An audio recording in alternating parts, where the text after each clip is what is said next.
voy hablando, me frenan, me preguntan de vuelta y seguimos viendo los temas hasta que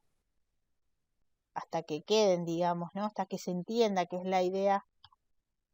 Bueno, ahora ahí les comparto, avísenme en cuanto empiecen a ver. Ahí ven la... Sí, se ve. Ah, buenísimo, muchas gracias.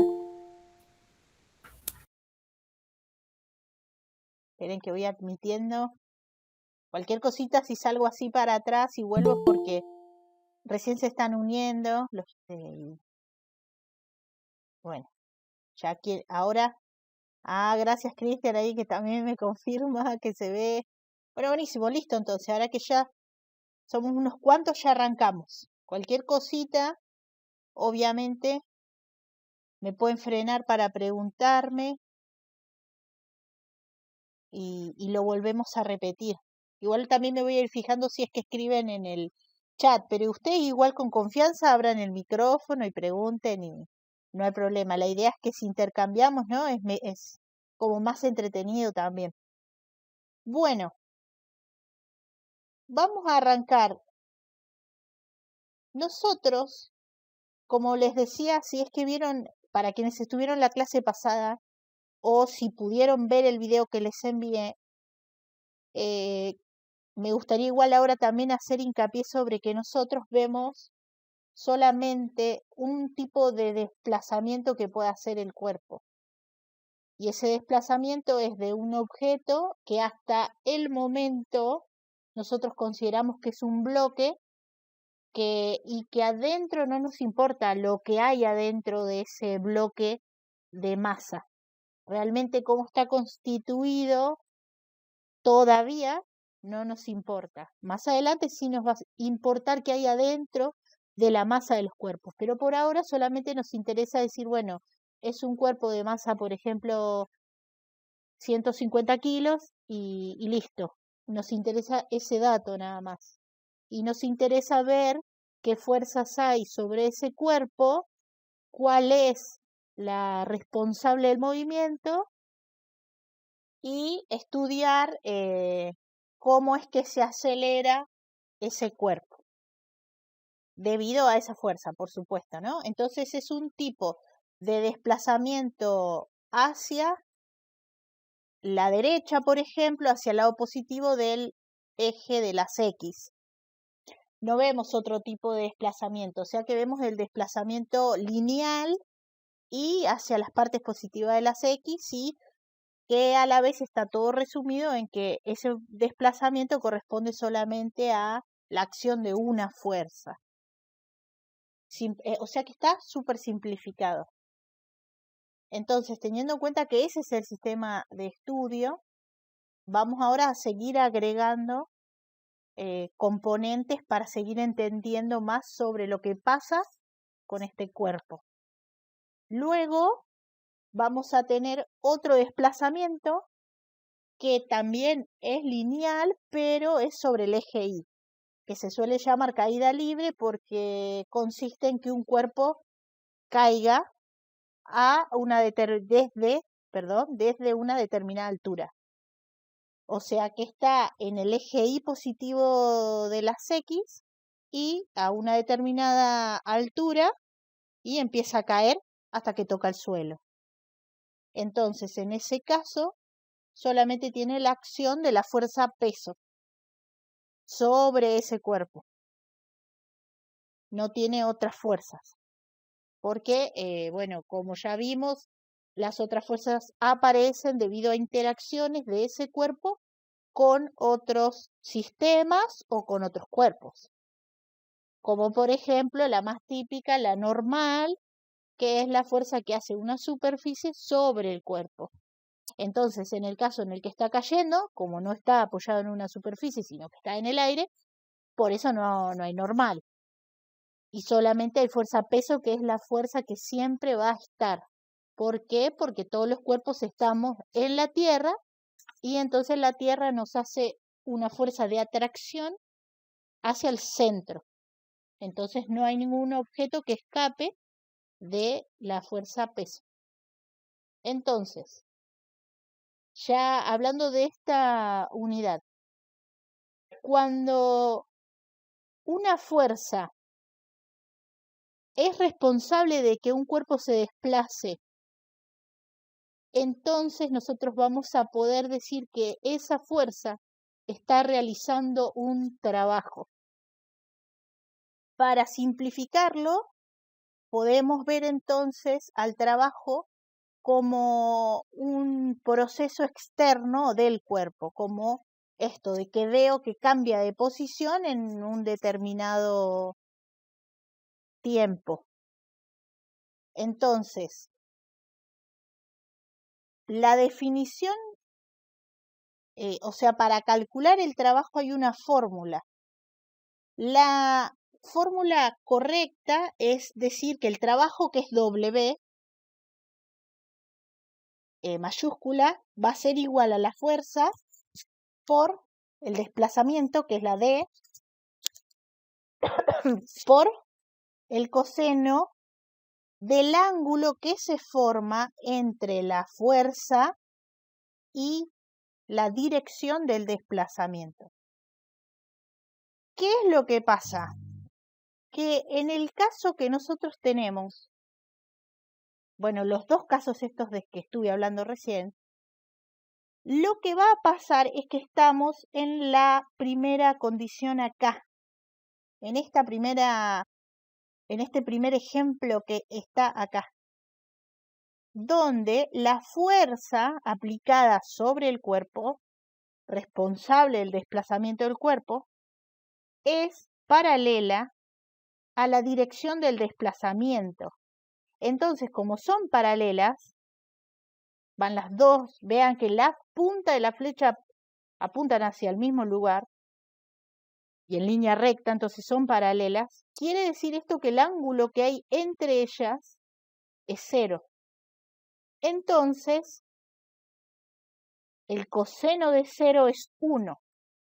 Entonces, todo este término de coseno de θ se simplifica y termina quedando que el trabajo es igual a fuerza por desplazamiento. Entonces, les hago esta salvedad porque en la guía ya está puesto, ¿no? Así, no explica bien por qué, según lo que yo me acuerdo, ¿no? Pero no es por criticar la guía, ni mucho menos, ¿no? Que no la escribí yo, pero bueno, no es por criticarla, sino que ya llega a esta instancia haciendo estas contemplaciones de este solo movimiento y no aclara mucho.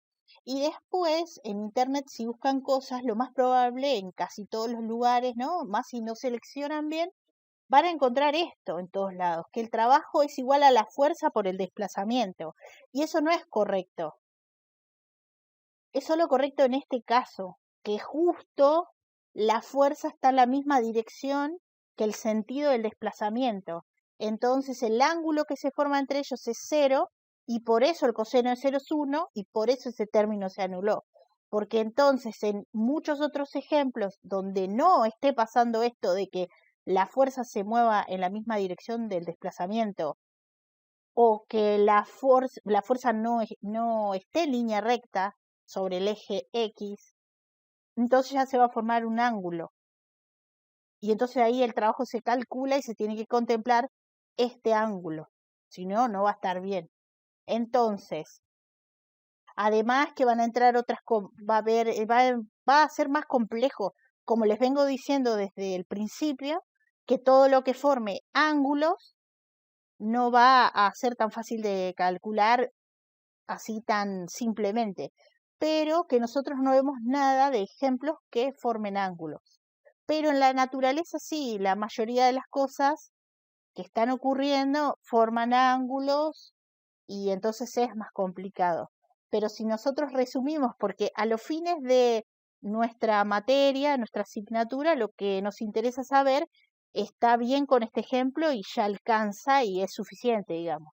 Pero entonces, vean acá el que está señalado, que es como algo más típico que puede pasar, esto forma un angulito. O sea, la fuerza está aplicada en esta dirección y por eso forma un ángulo con la dirección del desplazamiento. Pero no es nuestro caso. Entonces a nosotros sí nos va a quedar que el trabajo lo podemos calcular entonces como la fuerza, el valor de la fuerza en newtons, obviamente, que es la unidad para la fuerza, por la distancia o el desplazamiento. Es lo mismo sino decir distancia, que es la distancia que recorre ese cuerpo porque, según la definición, este trabajo que aparece se está justamente aplicando gracias a que hay una fuerza que produjo un movimiento de todo este cuerpo. Entonces, van a haber casos, obviamente, en donde la fuerza aplicada sobre ese cuerpo forme un angulito, como está acá señalado, forme un ángulo de 90 grados con la dirección del desplazamiento. Esto, sobre todo, estos casos se aplican cuando yo ya tengo un ángulo, ¿no? Pero para no marearlos, sino también explicar, ahora vamos a ver el eje que tenemos nosotros, cómo se explica esto, ¿no? Entonces, cuando nosotros tenemos un ángulo que es de 90 grados, el coseno de 90 es 0. Por eso que multiplicar cualquier cosa por 0 siempre es 0. Por eso es que no hay trabajo en ese eje. O sea que no va a haber trabajo. Si esto es el eje Y, así, y esto es el eje X, no va a haber trabajo en el eje Y, debido a que el ángulo que están formando estas fuerzas es 90 grados y el coseno de 90 grados es 0 y toda esta historia. Entonces, el trabajo es una magnitud escalar, que quiere decir que solamente es un número, porque si lo piensan, es lo mismo realizar un trabajo para mover un cuerpo hacia la derecha, por ejemplo, el eje X, 5 metros hacia la derecha, es lo mismo que el trabajo que hay que realizar para mover un cuerpo 5 metros hacia la izquierda, sobre el eje negativo de las X, para ponernos en contexto. La cantidad de trabajo que hay que hacer es la misma, no importa mucho hacia dónde va, sino la cantidad de desplazamiento. Entonces, por eso es que es un escalar. Y en este caso realmente no nos interesa si en qué sentido ni en qué dirección va. A diferencia de las otras magnitudes vectoriales que ya vimos. Entonces, retomando, este sigue siendo el ejemplo típico que vemos nosotros de la persona empujando un objeto. Aplica una fuerza, que es la fuerza que está en rojo, y obviamente, como está apoyado en una superficie, que puede ser el piso, ¿no? Tiene la normal y la fuerza peso. Como habíamos visto al principio, nosotros podemos saber ya de arranque que las dos fuerzas que están en el eje Y, entre ellas se anulan, por eso no hay un desplazamiento en el eje Y, sino que el desplazamiento está en el eje X, y que como no hay ninguna otra fuerza sobre este cuerpo, entonces la responsable del movimiento es esta, la fuerza aplicada, la fuerza roja, completa, sin ningún tipo de interferencia de otra fuerza. Entonces, la dirección del desplazamiento es esta, la flechita rosada, ¿no? Que puede llamarse delta X, porque acuérdense que habíamos visto que todo lo que es delta habla de una diferencia de un estado final menos un estado inicial, y en lo que es desplazamiento tenemos un estado final, que es la posición final a la que se movió el cuerpo, y una posición inicial, que es de donde partió. Entonces, delta X es lo mismo que desplazamiento o que distancia. Si les dicen a ustedes la distancia recorrida es 20 metros, bueno, es eso, 20 metros. Entonces, la dirección, como vemos acá en el eje X, tenemos a la fuerza responsable del movimiento de este cuerpo y que es la que realiza el trabajo, y la vemos que es paralela a la dirección del desplazamiento, Y entonces, como es paralela, acá se las puse las dos, una arriba de la otra, como para que se vean, ¿no? Que entre ellas forman un ángulo de 0 grados. Entonces, como el coseno de 0 grados es 1, realmente el trabajo en este caso puntual que vamos a usar nosotros, en esta unidad, se resume como que el trabajo es la fuerza por el desplazamiento o la distancia. Y como en el eje Y estas fuerzas caen en el concepto de que forman un angulito de 90 grados, además de que hay que analizar primero, para ser más prácticos, las fuerzas que realmente sean responsables del movimiento del cuerpo. Como no se mueve en el eje Y, bueno, directamente uno no pierde el tiempo en ver qué pasa con estas fuerzas. Ya sabe que esto no realiza trabajo, porque para que haya un trabajo, sí o sí tiene que haber desplazamiento. Esa es la condición. Si no, a veces puede ser que se aplique una fuerza, pero esa fuerza no realiza un desplazamiento, entonces no realiza un trabajo. Entonces eso explica si cuando ustedes tengan preguntas sobre todo, sostener, por ejemplo, en la mano, quedarse quieto y sostener algo, ¿no? Sostenerlo, un objeto. Pero no haces nada, simplemente lo sostenés en la mano por una determinada cantidad de tiempo. Como no hay desplazamiento, no hay trabajo. Entonces, el concepto de trabajo no se relaciona con el concepto por ahí coloquial que tenemos del trabajo. Porque por ahí uno cuando piensa que tiene que ir a trabajar, ¿no? Con la versión de la palabra trabajar, piensa en qué?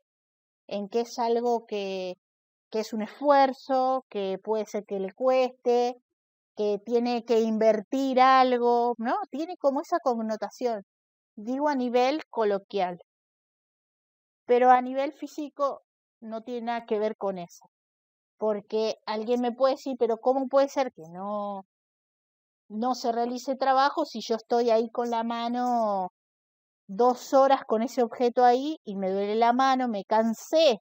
En el trabajo de uno se cansa, pero ahí no hay trabajo, siendo que uno se cansó, se le acalambró la mano y demás. Bueno, a nivel macroscópico, o sea, en lo general, en lo más grande, de analizar un objeto al que se le está aplicando una fuerza, bueno, como no hay desplazamiento, no hay trabajo.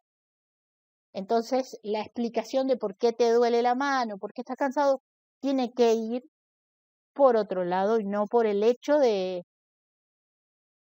trabajo como se conoce en física. Así que bueno, entonces, resumiendo, se tienen que quedar con esta fórmula. El trabajo es igual a la fuerza que se aplica sobre ese objeto responsable del movimiento del cuerpo por la distancia que recorre ese cuerpo. En este caso, siempre solamente cuando se mueve por el eje X de forma lineal y hay una sola fuerza sobre el objeto.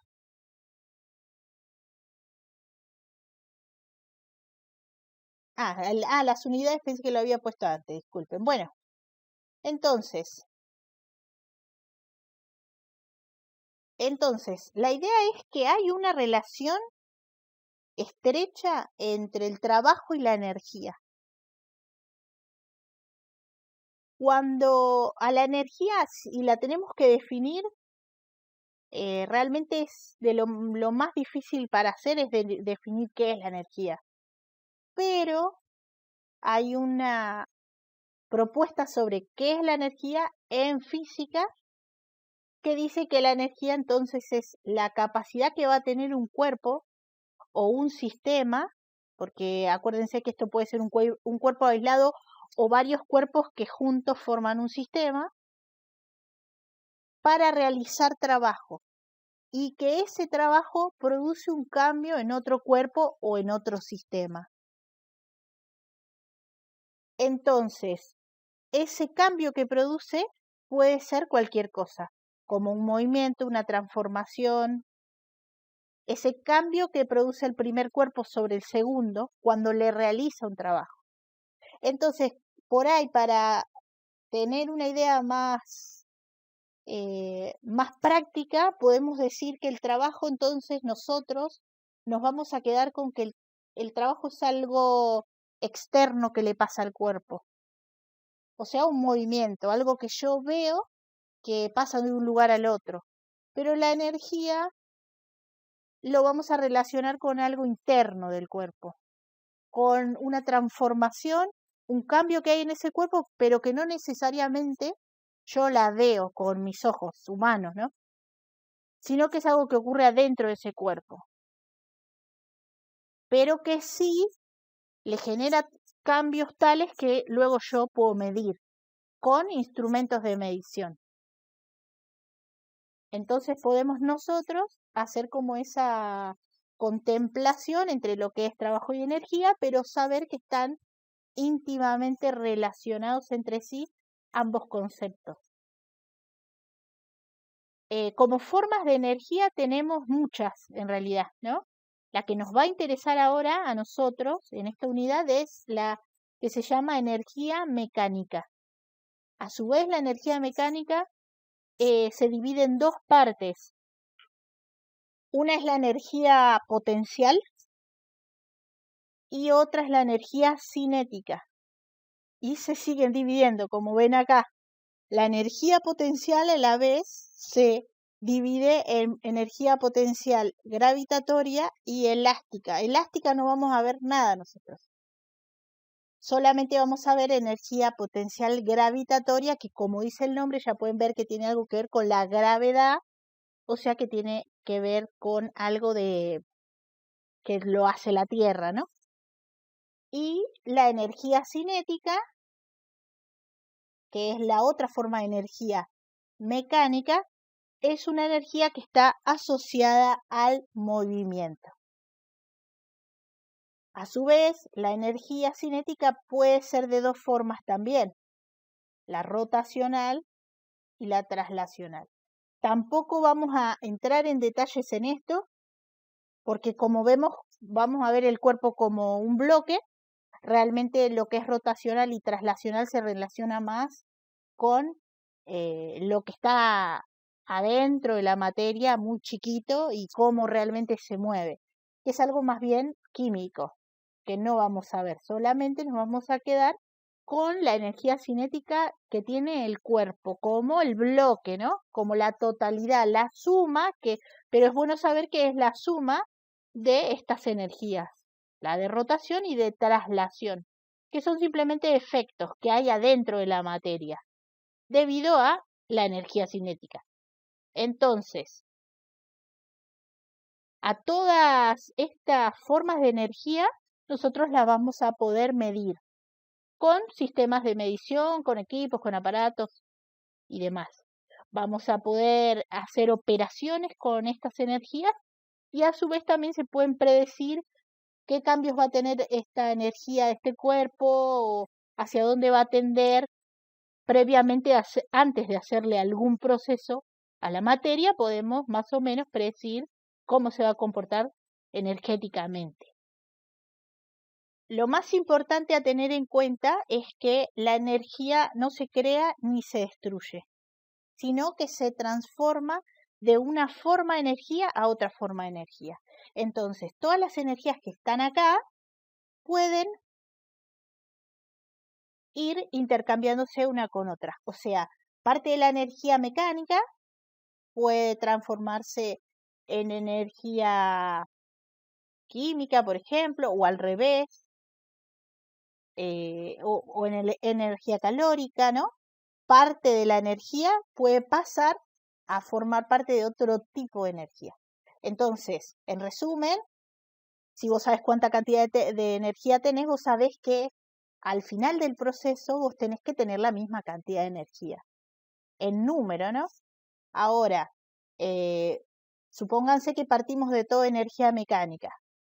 Termina el proceso que le estamos haciendo a esa materia y como la materia sufre cambios, la energía sufre cambios, bueno, entonces cuando termine el proceso no todo lo que empezó siendo energía mecánica va a ser energía mecánica, sino que una parte se transformó en otro tipo de energía, pero en número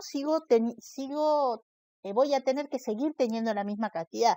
Para poner un número, ¿no? Supóngase que tengo 100, bueno, después si de energía mecánica tengo 30, bueno, los otros 70 tienen que estar como otra forma de energía, sí o sí, y el número tiene que seguir siendo 100. Porque si yo no tengo esa energía, no la calculé como otra forma de energía, la inicial que tenía el sistema, entonces estoy ahí diciendo que, no sé, que perdí una parte, ¿no? Que se destruyó, que no se sabe a dónde está o dónde fue. Y eso es algo que no puede pasar porque esta regla, en realidad esta sí es una ley, la de que la energía no se crea ni se destruye, sino que se transforma. Esta ley es la que explica el universo entero. Entonces, si esta ley, ¿no? El funcionamiento del universo hablando de esta parte de física y de química, ¿no? El funcionamiento de este universo entero. Así como lo vemos, explicado de la física y la química, tiene como primera ley esto. Y si esto no se cumple, entonces caería todo lo que viene atrás de este tema. Entonces, que hasta la actualidad nunca se encontró algo, un proceso en donde pierdas la energía, una parte, ¿no? Y que no sepas ni dónde está, ni a dónde fue, ni cómo se transformó, o que te falte, digamos. O que se haga cero de repente y no sepas dónde está. Entonces, eso es lo más importante de esta unidad. Ahora, vamos ya a adentrarnos en lo que es la energía potencial gravitatoria que tiene un cuerpo. Entonces, este tipo de energía se debe a la posición que tiene este cuerpo en la Tierra. Digamos, todos los cuerpos están a una determinada posición en la Tierra, que es una altura determinada. Como lo dice el nombre, potencial significa que tiene una potencialidad, o sea que tiene la capacidad para transformarse en otra cosa. Es como si fuera una energía propia del cuerpo latente, ¿no? Que está como esperando para transformarse en otra cosa. La tienen todos los cuerpos por el hecho de estar en la Tierra a una determinada altura. La semana pasada veíamos la caída libre.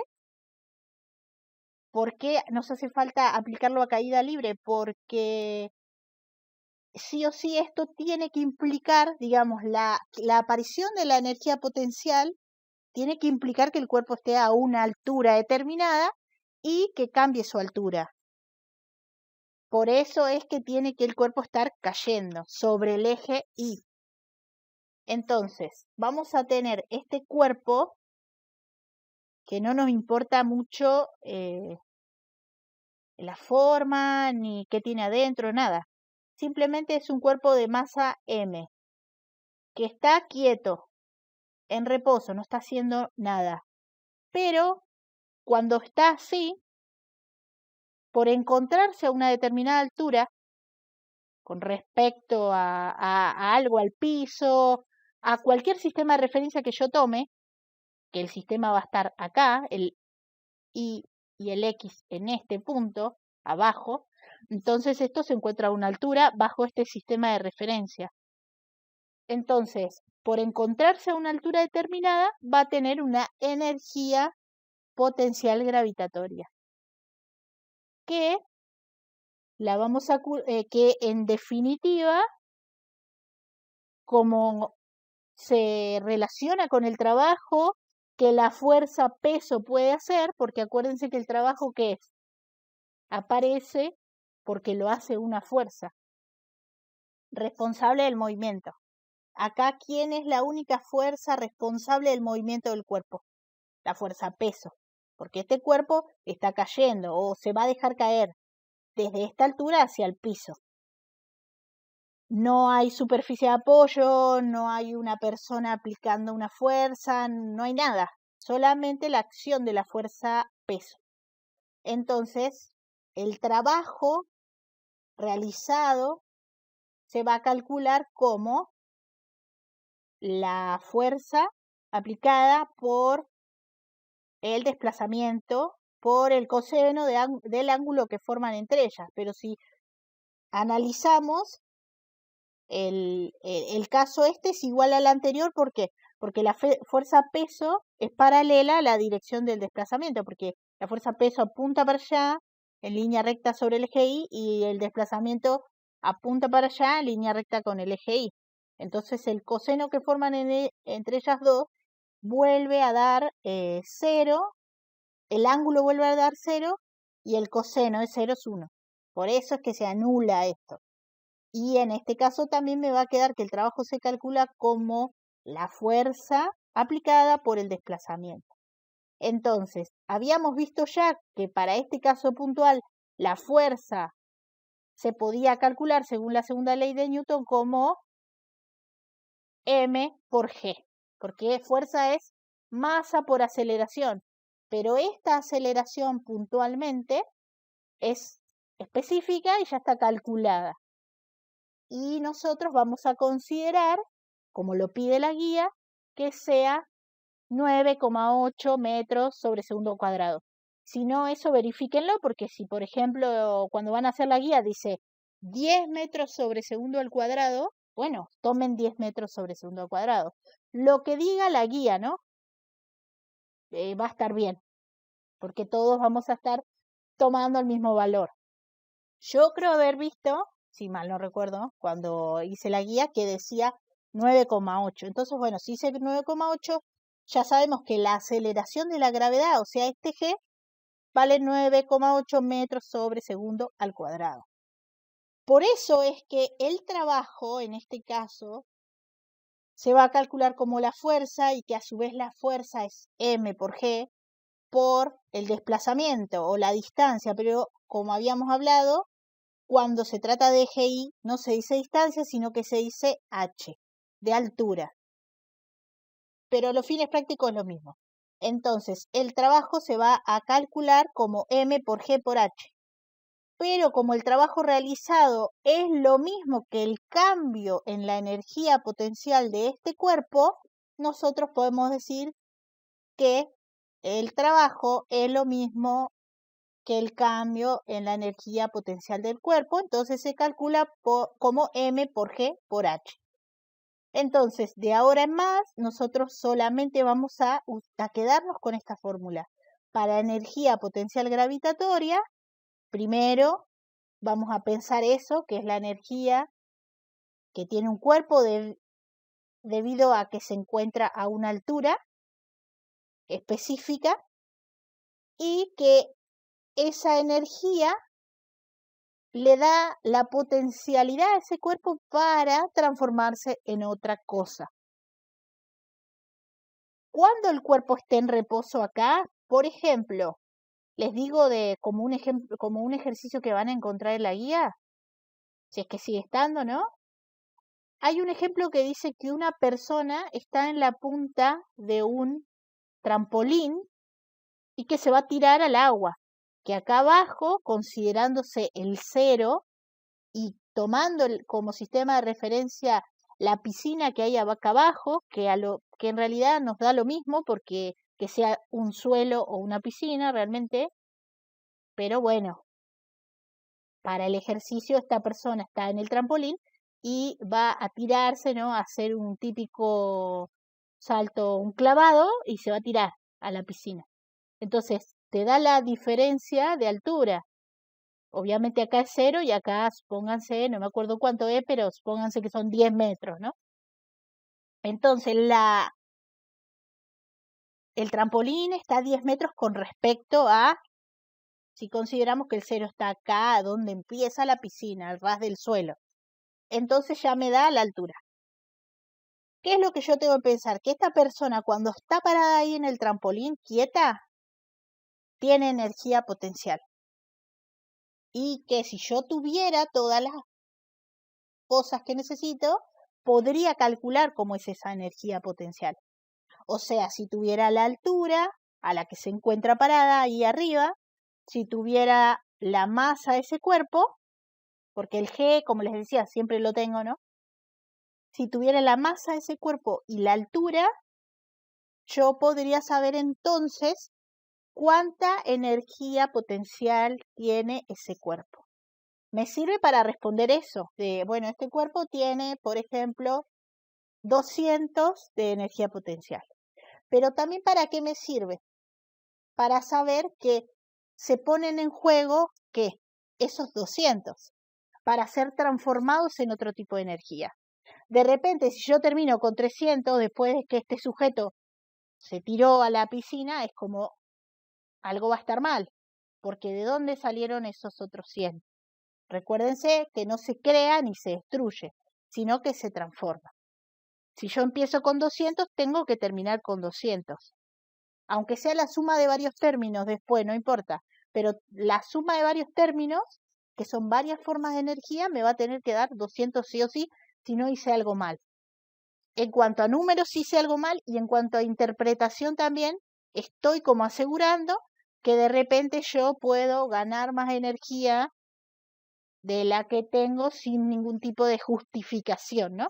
Porque ya vamos a ver que en el cuerpo humano, bueno, yo todo el tiempo estoy ganando energía, pero esa energía que yo estoy ganando no sale de la nada, sino que sale de los alimentos que yo consumo durante todo mi día.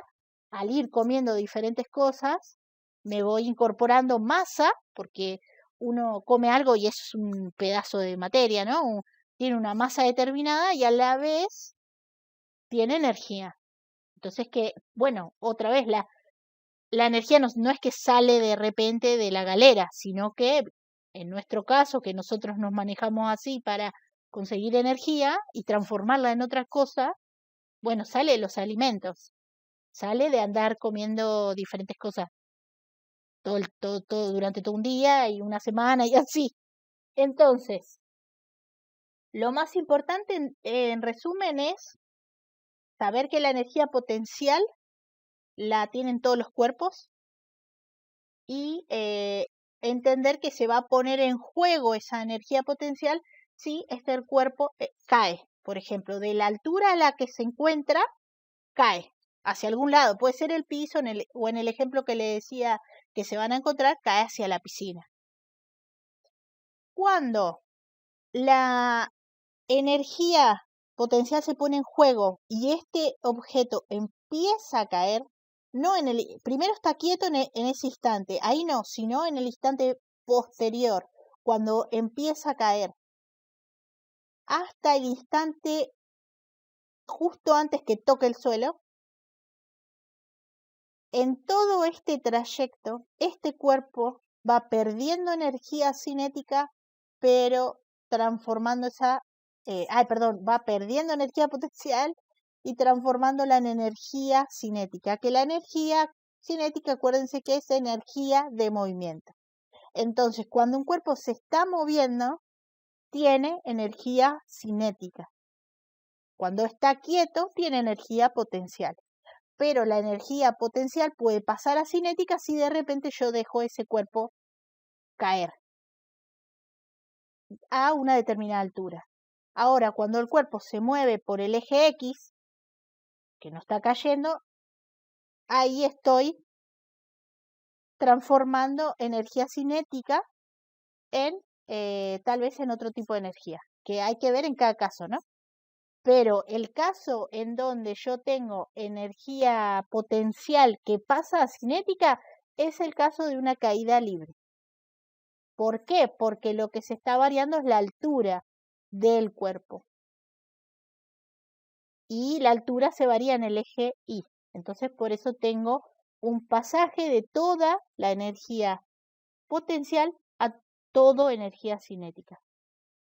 ¿Qué va a ir pasando? Que en los diferentes puntos que yo pueda ir tomando, hoy dijimos, bueno, esta altura supónganse que es 10 metros. Bueno, yo puedo averiguar si quiero, sería fácil averiguar la energía que yo tengo a los 5 metros, que 5 es la mitad del recorrido. Bueno, ¿cómo hago eso? Y bueno, si yo ya tengo acá la masa, y tengo el G y pongo 5 en vez de 10, saco la energía potencial que tiene este cuerpo a los 5 metros. 5 porque, les repito, porque como voy a agregar más cosas ahora para que no se pierdan. Entonces, si la altura total es 10, yo parto a la mitad, por ejemplo, es 5. Calculo la energía potencial como la masa de este cuerpo por G por 5 metros, porque elegimos esa altura, y ya tengo la energía potencial que tiene la mitad del recorrido. Bueno, me da un número, ¿no? Entonces, como yo conozco la energía potencial total, todo lo que me falta de energía potencial es energía cinética. Entonces, ¿cómo lo sé? Y porque, ¿qué les decía recién? Supónganse que la energía es 200. Yo hago una cuenta y me sale que ahora la energía es 100, la energía potencial, ¿no? Bueno, significa que los otros 100 tienen que sí o sí ser otra forma de energía, si no lo estoy perdiendo y no se puede. Entonces, los otros 100 son energía cinética. Entonces, en resumen, en cada punto yo puedo calcular la energía potencial que tiene ese cuerpo en cada altura a la que yo quiera. Y esa altura, esa energía potencial, perdón, a ese punto, la puedo comparar con la energía total del cuerpo. La energía potencial total. Más de esta energía no puede tener. ¿Cómo puede tener más energía? Si se va a más altura, bueno, pero ahí ya cambia el ejercicio. En vez de 10 metros, si se va a 50 metros, claramente a 50 metros va a tener más energía potencial que a 10 metros, porque está a más altura. Acá está todo multiplicando, vean. Si yo en vez de multiplicar por 10 metros, multiplico por 50 metros, claramente este número de energía potencial ya se hace más grande. Pero ya no sería el caso. Ya estoy cambiando todo el ejercicio. La idea es que a 100 metros, supónganse que tiene 200 de energía potencial, bueno, más de 200 no puede tener.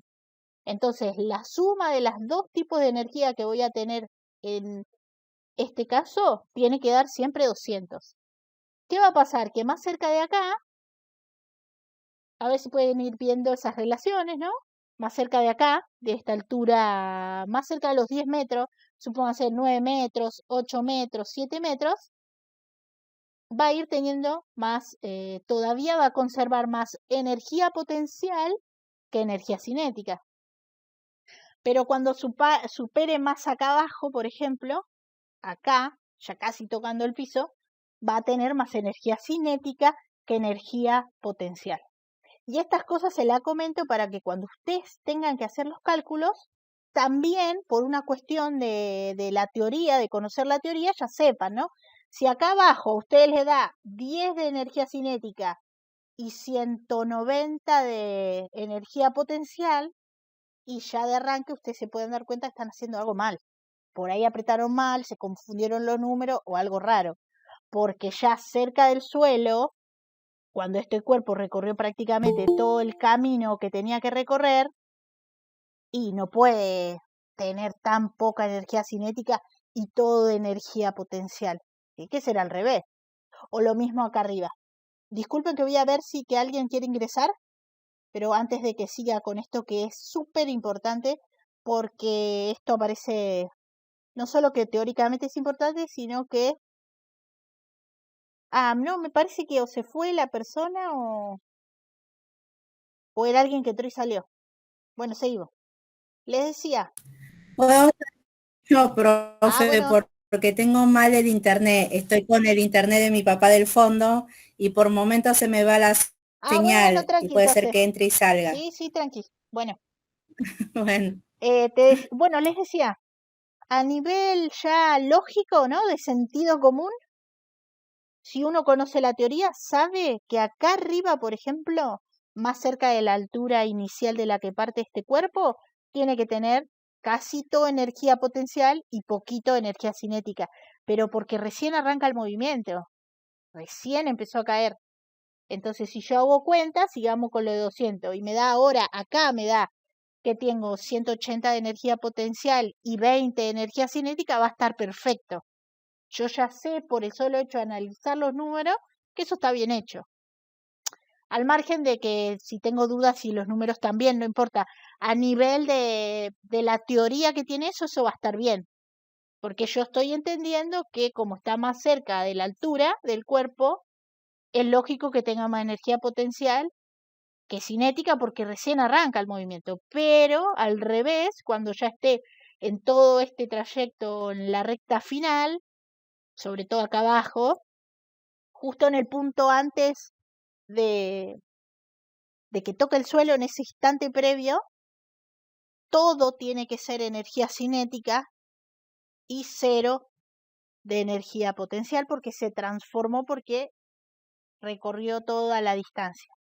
Entonces, si tenía 200 de energía potencial, ahora esos 200 se transformaron en 200 de energía cinética y cero de energía potencial. Pero en un inicio era al revés. Tenía 200 de energía potencial y cero de energía cinética. Vean que si ustedes quieren seguir analizando cosas para ver la comprobación de esto, pueden también relacionarlo con la velocidad que adquiere este cuerpo, que es como indica la flechita para acá abajo.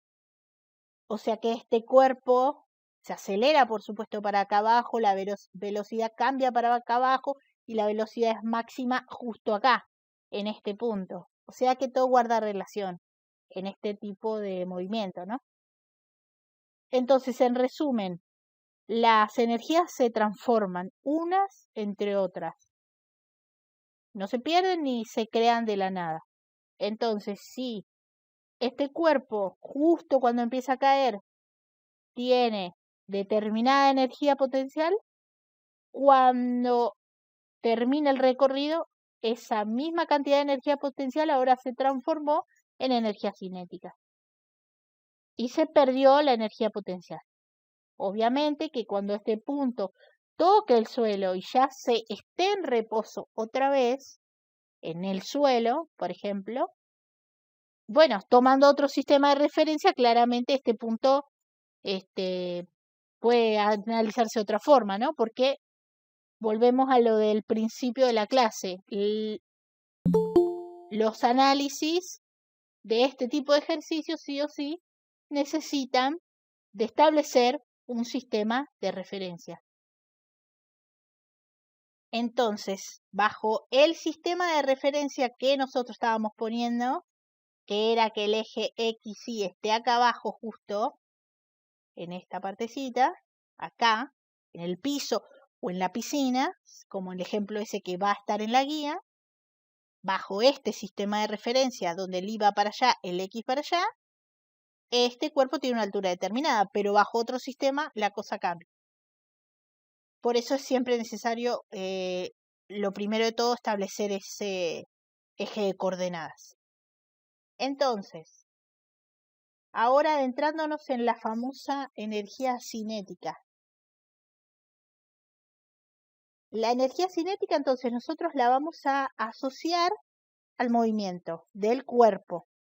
Como les decía antes, a su vez hay varias formas de energía cinética, pero esas formas de energía cinética hablan ya de lo que es la materia, el interior de la materia. En este momento a nosotros no nos va a interesar eso. Solamente nos va a interesar que un cuerpo en su totalidad, con una masa determinada, como conjunto, tiene una determinada energía cinética, que se va a poner en juego cuando el cuerpo se mueva. Solamente cuando esté quieto, no. Entonces, hay un teorema que es el teorema del trabajo y la energía, que justamente es el teorema que relaciona el trabajo con la energía. Y resume que el trabajo que realiza una fuerza va a ser igual a la variación de energía cinética que tiene ese cuerpo. Ustedes si llegan a buscar cosas de esto van a ver que lo van a encontrar como con un delta acá. Delta es C. Nosotros en la guía, por una convención, por ahí usamos S, o sea, de energía cinética. pero si lo encuentran como delta S, está bien, porque en realidad habla de una variación de energía cinética. El trabajo realmente genera, el trabajo realizado por una fuerza siempre, ¿no? Como hay desplazamiento del cuerpo, genera una variación en la energía cinética del cuerpo.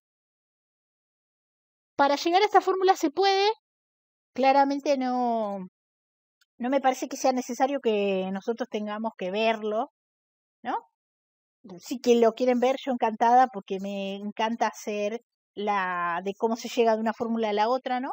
Las demostraciones, pero realmente excede esta materia. Pero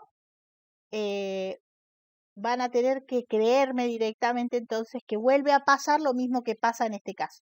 Estas se las escribí, las que está acá, ¿no? La relación que hay entre ellas, porque es como más intuitiva, la del trabajo con la energía potencial, cómo se llega de la una a la otra, y viendo que en este caso el trabajo es la variación de la energía potencial, es lo mismo, ¿no?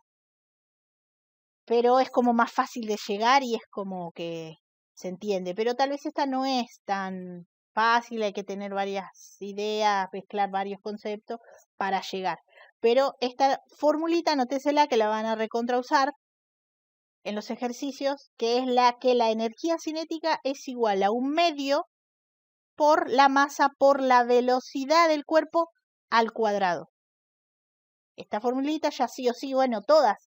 La del trabajo deberían anotársela, la de la energía potencial deberían anotársela, las unidades de cada uno, y ahora tendrían que agregar esta, la de la energía cinética, que es un medio por la masa por la velocidad al cuadrado. Acá igual les aclaré, la m es de masa, que la masa va en kilos, y la velocidad va en metros sobre segundo en el Sistema Internacional de Unidades, y va al cuadrado. Entonces, así, yo teniendo estos datos, calculo la energía cinética de un cuerpo.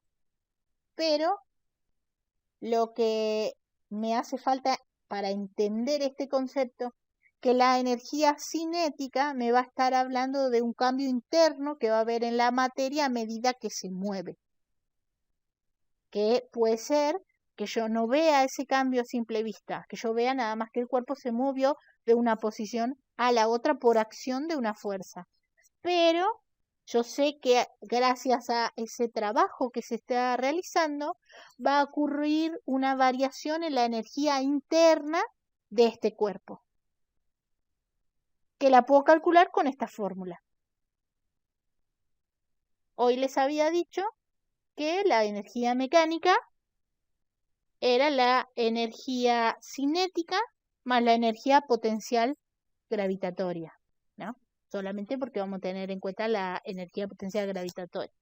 Entonces, esta es otra formulita importante que dice esto de EM es energía mecánica es igual a energía cinética más energía potencial gravitatoria.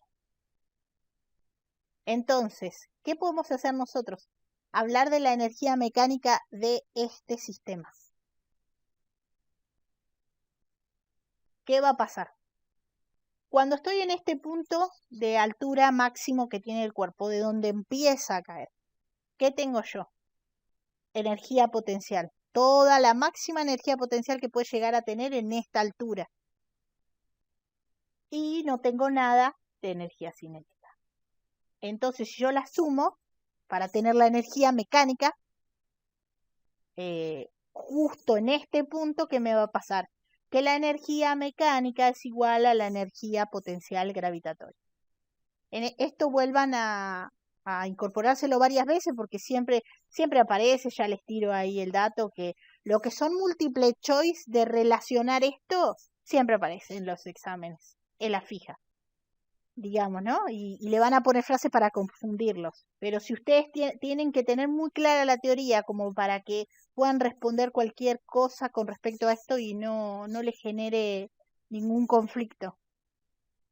Digamos, lo más importante acá es este punto, ¿no?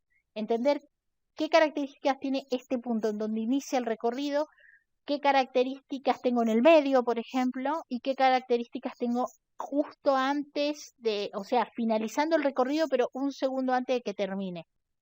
Si yo sé cómo son las energías en cada punto, ya está.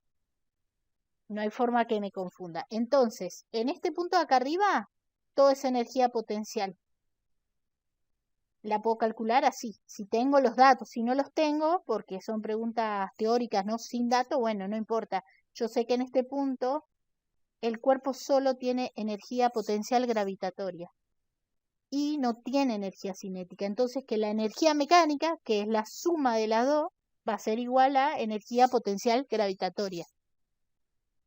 En este punto acá arriba. Cuando estoy en este punto acá abajo, va a pasar algo al revés. En este punto que tengo todo energía cinética, porque se estaba moviendo. Entonces, acá la energía mecánica, que es la suma de la energía potencial gravitatoria más la energía cinética, va a ser igual a la energía cinética, porque la energía potencial es 0 en este punto. ¿El valor cuál va a ser? El mismo que sea acá. Siempre el valor máximo me lo define este punto, o este punto, sí, eso también. Si a ustedes les dicen, porque acá hay como muchas variaciones, ¿no? Que se pueden hacer. Pero si a ustedes no le dan la energía potencial, no le dan nada, que lo que puede pasar, no le dan la H, porque no se la dan la H, hay que averiguarla justamente, ¿no? Si le dan la masa del cuerpo, la masa mínimamente algo le tienen que dar, porque si no, no se puede.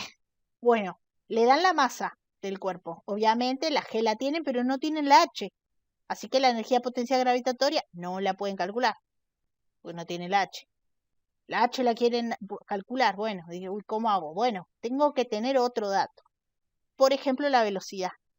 Y voy a tener que tener no cualquier velocidad, la velocidad en este punto cuando terminó el recorrido. Entonces, ese dato me lo tienen que dar, porque si no no se puede, tampoco la pavada. Entonces, si yo tengo el dato de la velocidad, uso y ¿qué hago? Calculo la energía cinética. Digo, bueno, la energía cinética es igual a 1/2 por la masa del cuerpo por la velocidad al cuadrado. Entonces, calculo la energía potencial, la energía cinética, perdón, que disculpen que acá que entró mi hija acá me distrajo. Bueno, la energía cinética, entonces la calculo, porque tengo la masa y tengo la velocidad al cuadrado. Pero qué sé yo, que la energía cinética en este punto es exactamente igual en valor a la energía potencial en este punto. Entonces, pues el valor que saqué de acá, volvamos a lo mismo, supongan que me da 200. Bueno, yo sé que este 200 es igual a este 200 que está acá. Y de ahí, teniendo la energía potencial, la masa, el G, saco la altura. Como que voy al revés, digamos. ¿Pero por qué lo puedo hacer? Porque yo sé estas cosas teóricas sobre qué, sobre cómo la energía potencial, cuando el cuerpo terminó de caer, qué relación hay con la energía la energía cinética en este punto, qué relación hay con la energía potencial, o lo mismo que si a mí no me da Milena, perdón,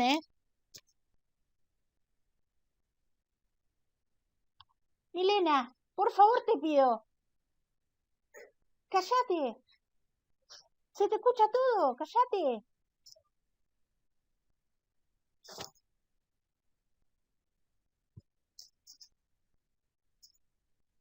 Bueno, disculpen, les decía, retomemos porque ya me hice bola.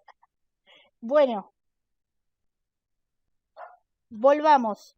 Las variaciones que ustedes pueden encontrar con este ejercicio son muchas, realmente. O sea, son como 4 o 5, ¿no? Las podemos ir practicando todas o hablándolas porque les pueden tomar un ejercicio teórico sobre cómo se relacionan estas cosas o un ejercicio con números sobre cómo se relacionan estas cosas. Entonces, a mí me puede tocar ese caso donde lo que quiera es averiguar la altura Entonces empiezo al revés, o sea, empiezo calculando la energía cinética del cuerpo en este punto, que voy a saber que es la misma que la energía potencial en el punto máximo de altura. ¿Qué más? Lo puedo relacionar y yo puedo poner eso. ¿Por qué? Porque como sé que teóricamente es así, lo hago. ¿Qué más me puede pasar? Que a mí me den la velocidad del cuerpo y ahí ya me pueden dar variaciones. Por ejemplo, que me digan la velocidad del cuerpo a la mitad del camino. Esa es una opción. Entonces yo voy a saber que puedo calcular la energía cinética de ese cuerpo a la mitad del camino. Entonces yo voy a saber que eso no es h, sino que eso es h sobre 2, no h, porque es la mitad del camino. Entonces, con ese tipo de cosas, obviamente me va a salir, tengo la energía, digo, la velocidad del cuerpo a un tercio del camino, y así, ¿no? En cualquier punto del camino. O recorrió la cuarta parte del camino, entonces yo tengo que interpretar de qué punto es. Y de ahí, lo que pasa que la única que es más fácil y que les va a aparecer seguramente es a la mitad del camino. ¿Por qué a la mitad? Porque a la mitad a mí se me garantiza que tengo la mitad de energía cinética más la mitad de energía potencial, ¿no? Y esa totalidad me da la energía mecánica. Por ejemplo, si tengo la energía cinética a la mitad del camino, yo sé que saco h sobre 2, no h. Entonces este 2 lo tendría que pasar para este lado multiplicando y ahí recién tendría h total. Ahí voy a sacar ¿qué? ¿A qué voy con esto? Que yo tranquilamente puedo sacar, si quiero, la energía potencial de la mitad del camino y sumarla con la energía cinética de la mitad del camino y eso me da la energía la energía mecánica, que es la energía de la totalidad del sistema. Y yo que sé que la energía de la totalidad del sistema es justamente ¿qué? La energía potencial en este punto, porque acá solo tengo energía potencial gravitatoria y nada de cinética. Bueno, entonces esa es una forma de resolverlo. Sacar eso, si no puedo poner el 2, decir esta es h sobre 2 y sacar con ese 2 y me va a dar lo mismo. Pero bueno, esto si quieren después vemos con ejercicios y también que maduren un poquito el tema de esto de las energías, de cómo se comportan y demás. Y después ya sí, con números podemos calcular varias opciones de cómo se trabaja con estas energías, ¿no? Porque esto va a aparecer sí o sí. De cabeza es como no van a zafar.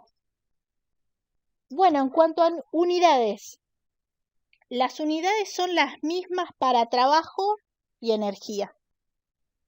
En el Sistema Internacional de Unidades es el Joule, que se representa con una J mayúscula. El Joule, a su vez, es, como les puse acá entre paréntesis, es kilogramo por metro cuadrado sobre segundo al cuadrado. Estas cosas son buenísimas tenerlas a mano porque cuando vamos al revés, ¿no?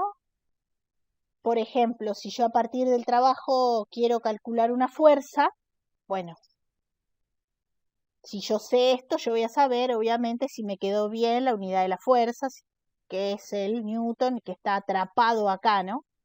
Lo mismo que la distancia, que me quede en metros, que está atrapado justamente acá, por eso es metro cuadrado, porque es el metro que tiene el newton por el metro de la distancia, porque el trabajo es la unidad de la fuerza por la unidad de la distancia. La energía cinética y la energía potencial también tienen unidad el joule, que es una J mayúscula. Así que para todo joule, pero está bien, ¿por qué? Porque lo que hablábamos de que estos conceptos están completamente relacionados y el trabajo de un cuerpo habla de cómo varía la energía de ese cuerpo en ese proceso, ¿no?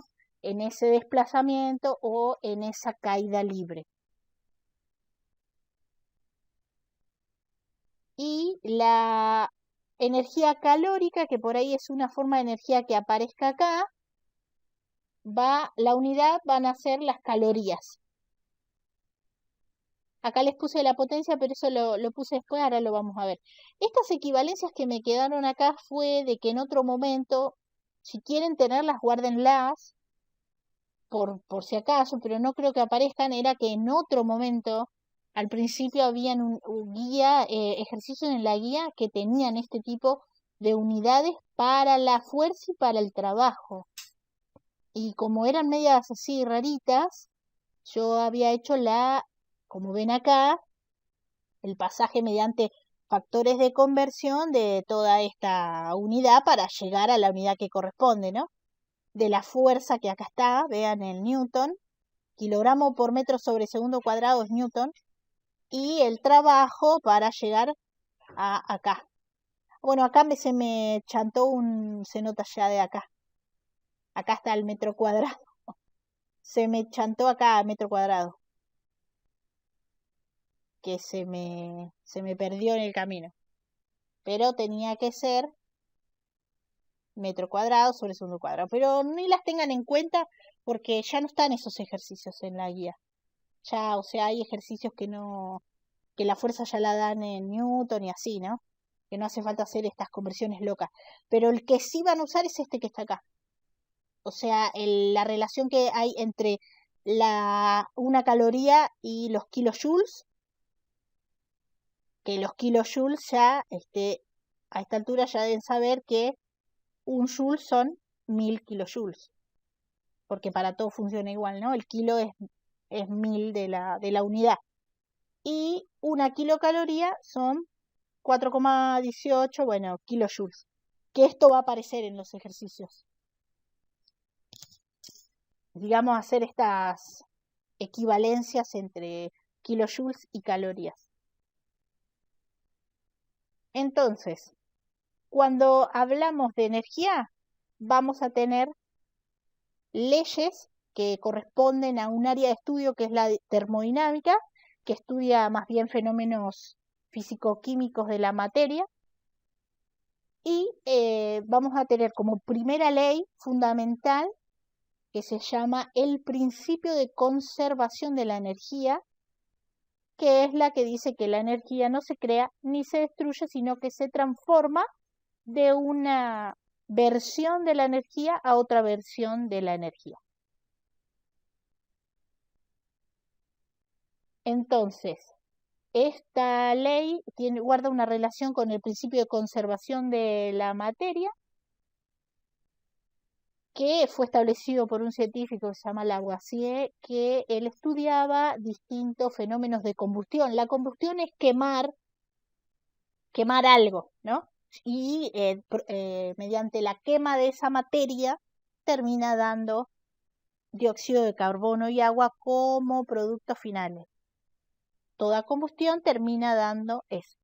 Pero combustión vendría a ser eso, el acto de quemar, ¿no? De quemar la materia. Entonces él lo que vio es que no era que perdíamos materia, sino que se transformaba en otras formas de la materia y que cambiaba también de estado y que eso igual seguíamos teniendo la misma cantidad de materia. Eso mismo pasa con la energía.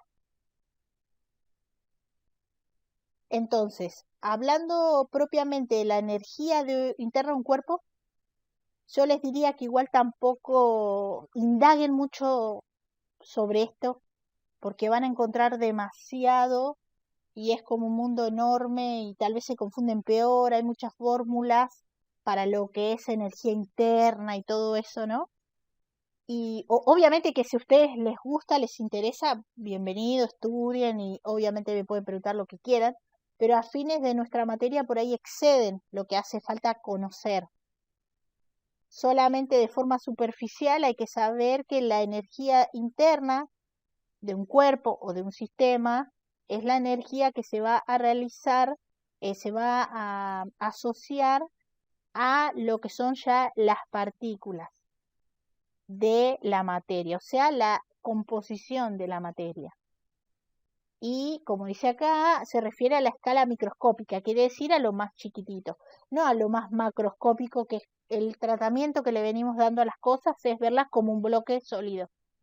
Esto se refiere a cuando uno ya empieza a adentrarse sobre qué calidad de materia hay ahí, qué tipo de partículas, si son moléculas, si son iones, si, bueno, toda esa cuestión, ¿no? Si son radicales libres, o sea que hay como varias opciones. Y ver cómo es esa energía de ese cuerpo. Y ahí sí van a aparecer cientos de miles de cosas que se relacionan a las partículas. Entonces, las partículas van a tener energía cinética. Esa energía cinética puede ser de muchas formas.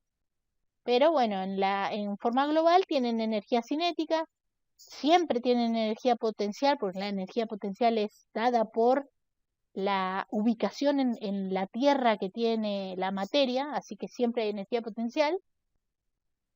Y bueno, otras cosas más. Ahí le puse energía libre de Gibbs, que es algo que se relaciona con la energía disponible para dar una reacción. Bueno, tiene como que ya es un mundo muy, con muchas cosas, ¿no? Que no hace falta entrar en eso. Entonces, como es mucho energía de movimiento, porque hay mucho movimiento dentro de esas partículas, no están quietas las partículas. Eso sí vamos a ver cuando definamos los estados de la materia más típicos que nosotros conocemos.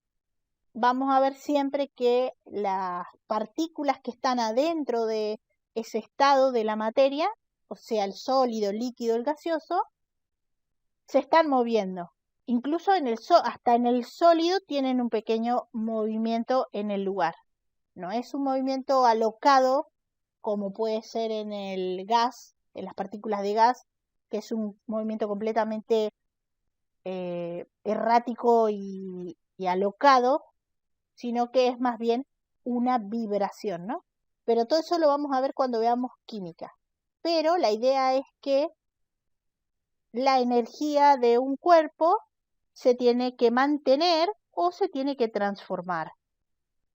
Como nosotros podemos calcular la energía interna de un cuerpo, podemos saber entonces qué parte de esa energía se está transformando en otra parte, en otra forma de energía, y qué parte se está liberando al sistema, al medio ambiente, a lo que sea, como calor, por ejemplo.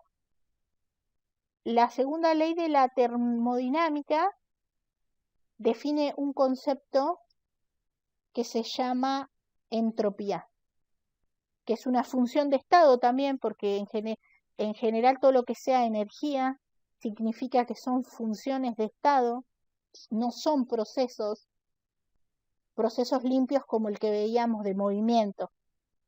Eso es un proceso, moverse de un punto al otro, pero una función de estado, como lo que es la energía realmente, se relaciona más bien al estado que lleva la materia.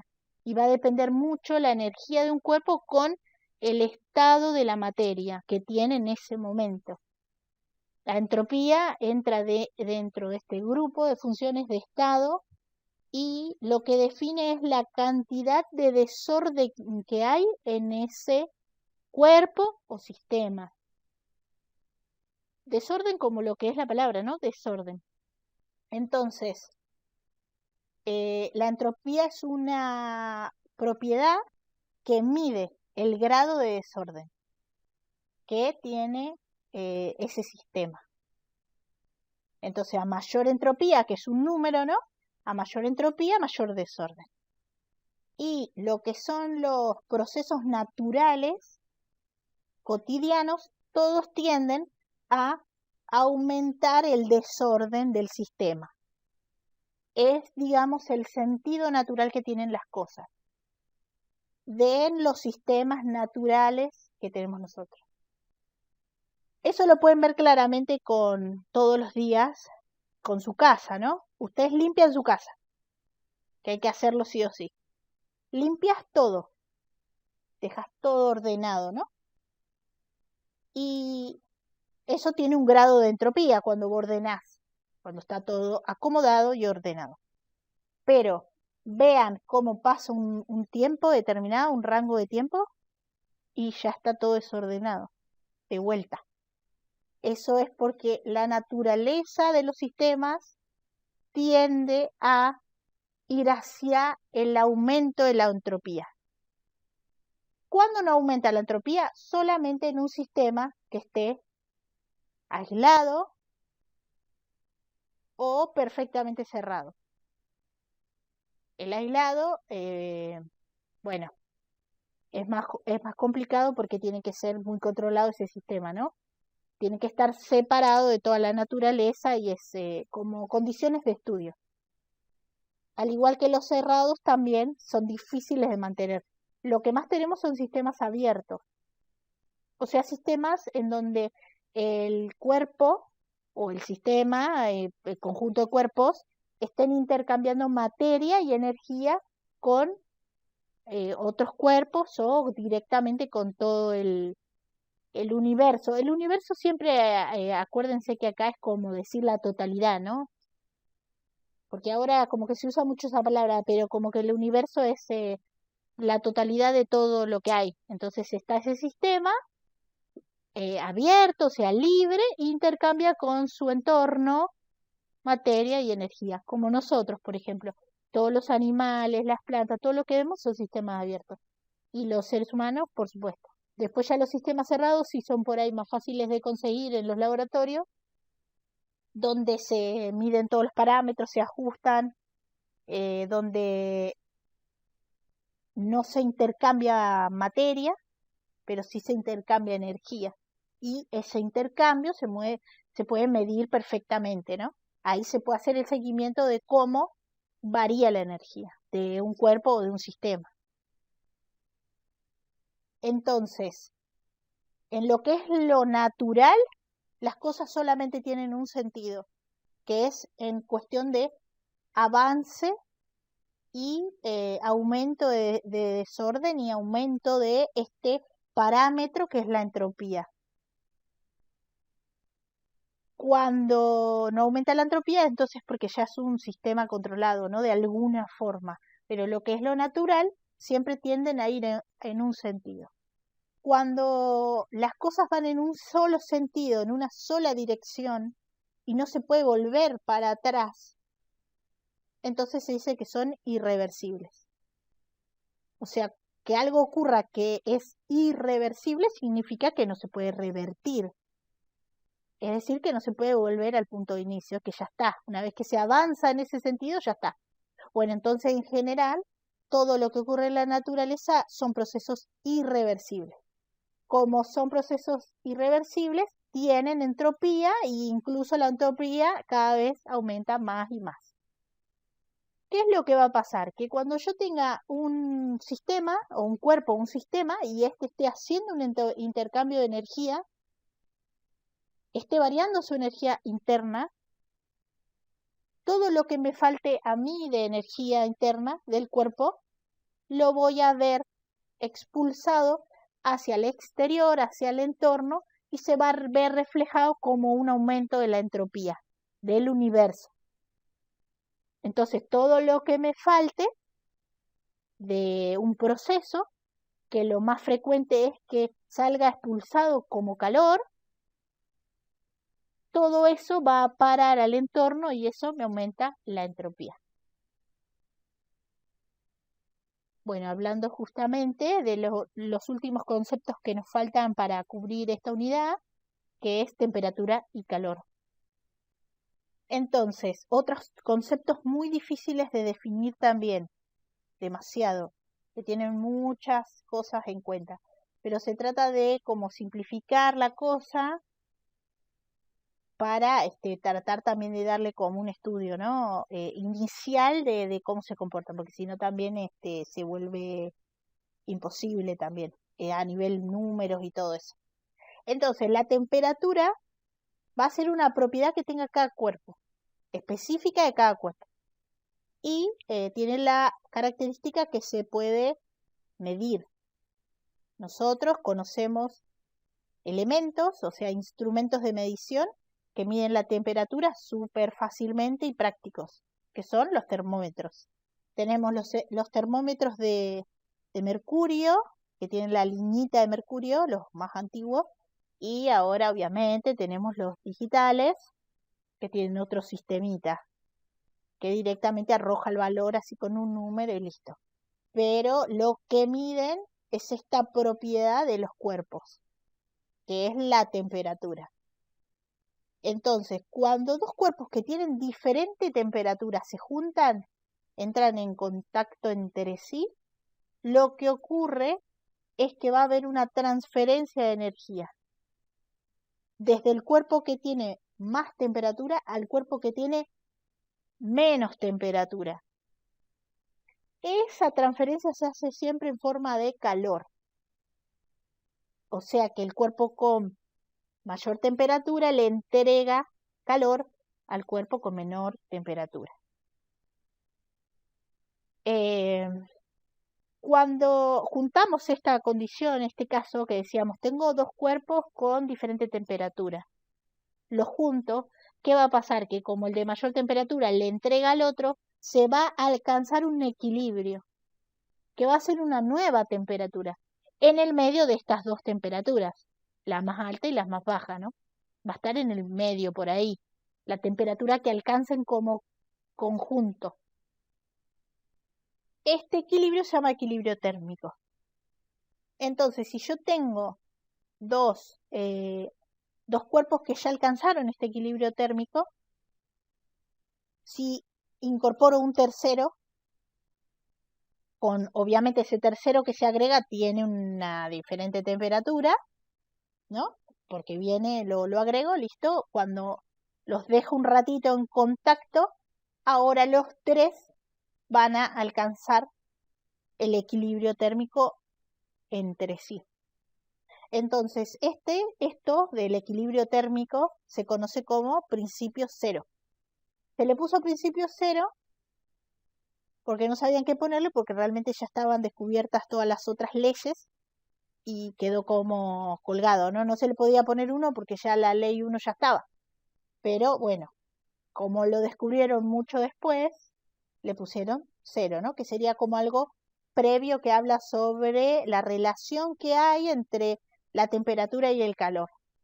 Entonces, para fines de esta materia, nosotros vamos a considerar que el calor es una forma de transmisión de energía que tienen los cuerpos solamente cuando tienen diferentes temperaturas.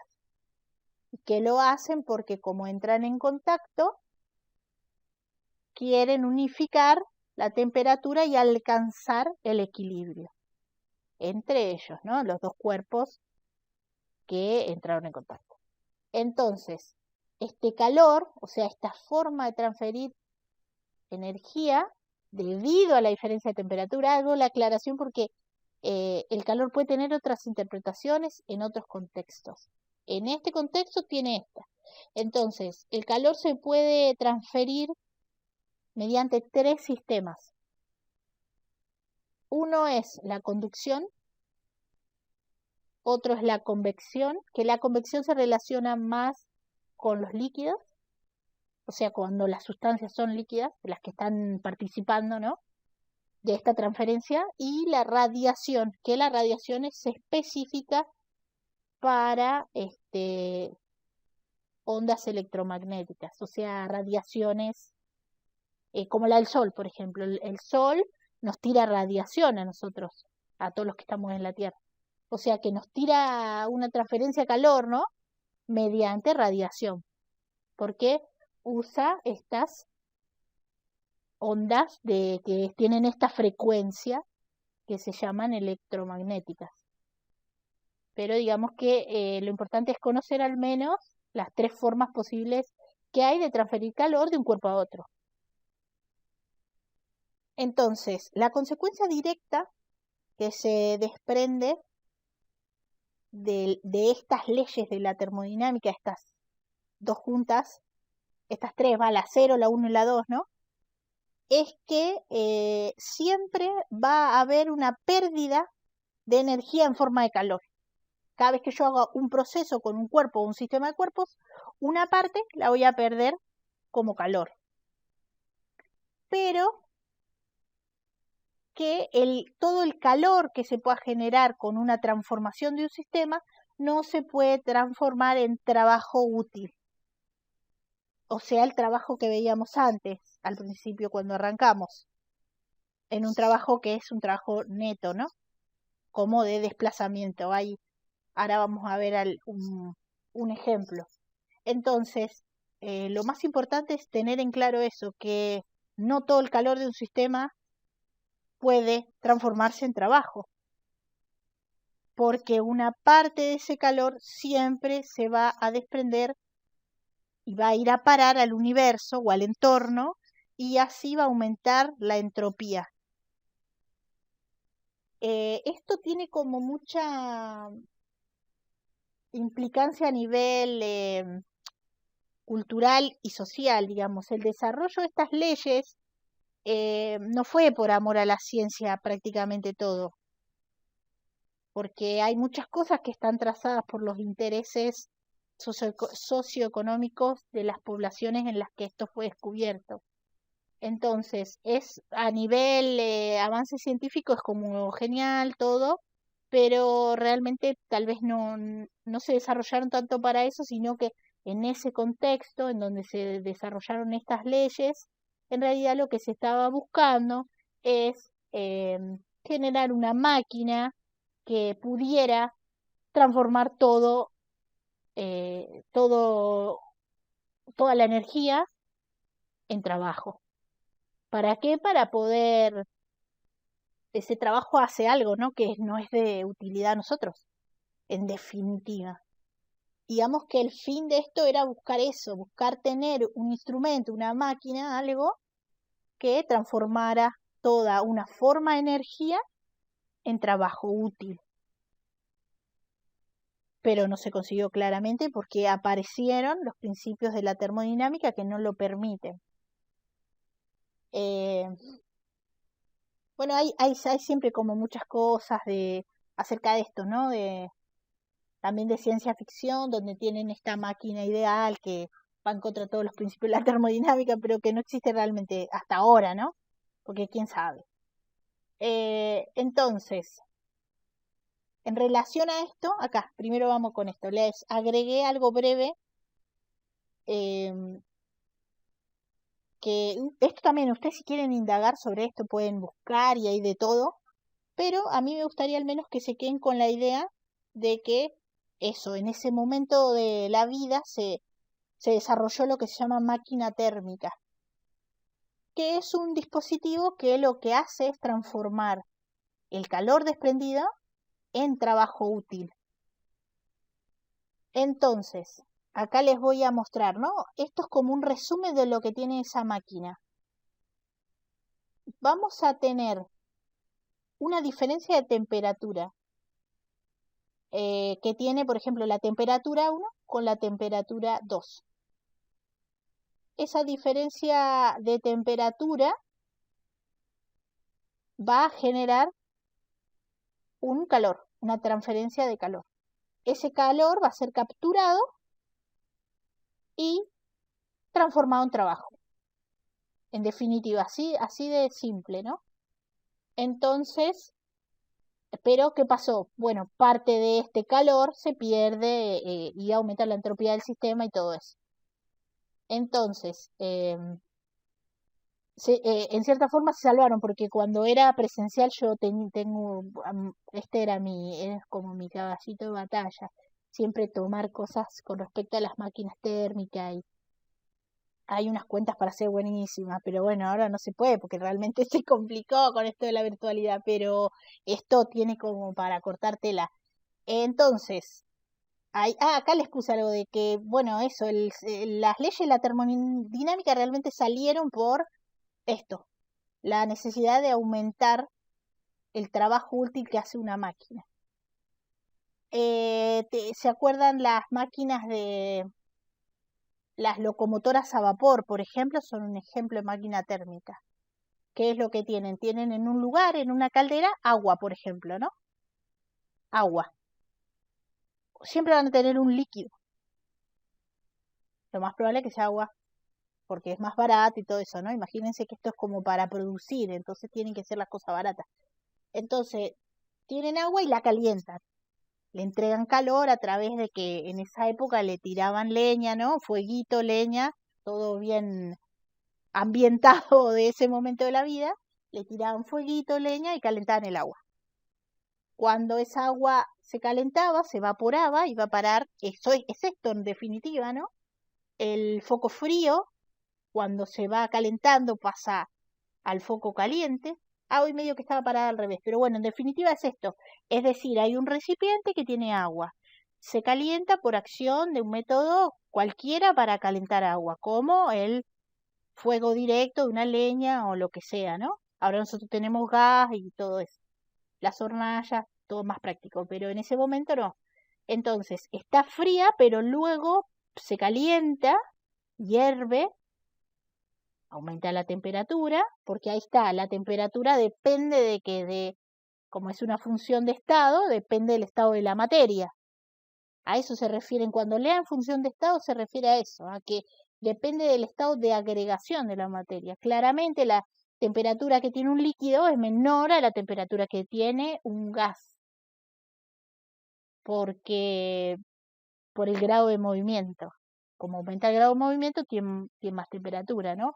En este caso, la del agua. Entonces, retomando, acá tenemos el agua fría, se calienta, se recoge en un lugar, que en otro tipo de cubículo, un reservorio de agua caliente, ¿no? También, donde se agarra el agua caliente y esa temperatura, esa diferencia de temperatura genera el calor, ¿no? La transferencia por calor. Y lo que hace es que la máquina colecciona ese calor y lo transforma en trabajo. Y el trabajo, en el caso de esa maquinita, era, con ese trabajo se movió un pistón, o sea, una palanquita. Porque siempre el trabajo, si se preguntan, ¿y el trabajo qué es? Y el trabajo es el desplazamiento de algo. El desplazamiento de una palanquita, de un pistoncito, que a su vez ese pistón, ¿qué hace? Se mueve y mueve otro pistón. Y ese puede andar las ruedas, ¿no?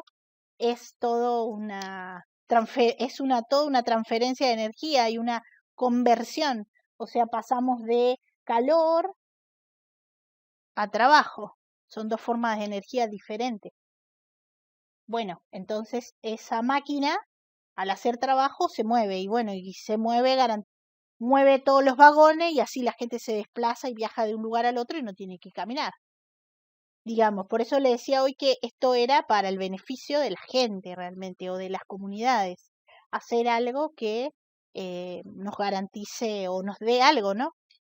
Como desplazarnos para no tener que caminar 150 kilómetros por día, no sé, una cosa así, en resumen. Entonces, por eso es que se quería lograr que esta máquina pudiera capturar todo el calor, todo sin excepción de nada, y transformarlo todo en trabajo, sin perder ni una coma. Pero eso no existe.